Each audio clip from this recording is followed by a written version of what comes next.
Welcome to Playland Cartoons.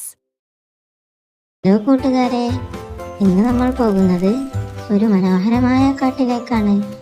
അവിടെ ഒരിക്കൽ സംഭവിച്ച ഒരു രസകരമായ കഥ കേൾക്കാം. ഈ കാട്ടിൽ ഒരിക്കൽ ഒരു ചെന്നായ ജീവിച്ചിരുന്നു. അവൻ വളരെ ബുദ്ധിയുള്ളവനാണെന്നാണ് എല്ലാവരും കരുതുന്നത്. ഇന്ന് എന്തെങ്കിലും കഴിക്കാൻ കിട്ടുമോ ആവോ? പക്ഷേ അവന്റെ ബുദ്ധി പലപ്പോഴും അവൻ ചതിക്കാനായിരുന്നു ഉപയോഗിച്ചത്. അല്പം ദൂരെയായി ഒരു തുറന്ന പുൽമേട്ടിൽ ഒരു കൂട്ടം കുതിരകൾ ശാന്തമായി വിശ്രമിക്കുകയായിരുന്നു.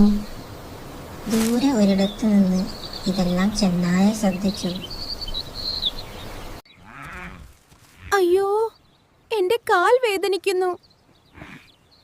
അവന്റെ മനസ്സിൽ ഒരു കപട ചിന്ത ഉടലെടുത്തു. ഞാൻ ഒരു വൈദ്യനായി അഭിനയിച്ചാൽ ഇവരെ അടുത്തേക്ക് വരുത്താം. അടുത്ത നിമിഷം ചെന്നായ തന്റെ യഥാർത്ഥ രൂപം മറച്ച് ഒരു വൈദ്യൻ എന്ന വേഷത്തിൽ കുതിരകളുടെ അടുത്തേക്ക് എത്തി. ഭയപ്പെടേണ്ട, ഞാൻ ഒരു വലിയ വൈദ്യനാണ്. ആർക്കെങ്കിലും വേദനയുണ്ടോ? വൈദ്യനോ? വിശ്വസിക്കാമോ? കുതിരകൾക്ക് ചെന്നായുടെ വാക്കുകളിൽ ഒരുപാട് സംശയം തോന്നി. എന്റെ കാൽ വേദനിക്കുന്നു, ഒന്ന് നോക്കാമോ?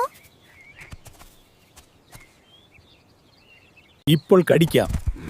ചെന്നായ അടുത്തേക്ക് നീങ്ങുമ്പോൾ അപകടം ഒട്ടും ദൂരെയില്ലായിരുന്നു. അയ്യോ അമ്മേ!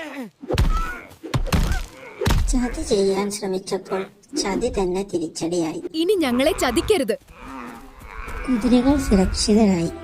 ചെന്നായ വേദനയോടെയും ലജ്ജയോടെയും അവിടെ നിന്ന് ഓടി. ഇനി ഞാൻ ചതിക്കില്ല. അന്ന് തന്നെ ചെന്നായ ഒരു വലിയ പാഠം പഠിച്ചു. ചതിയും വഞ്ചനയും ഒടുവിൽ നമ്മളെ തന്നെയാണ് വേദനിപ്പിക്കുന്നത്. See you again.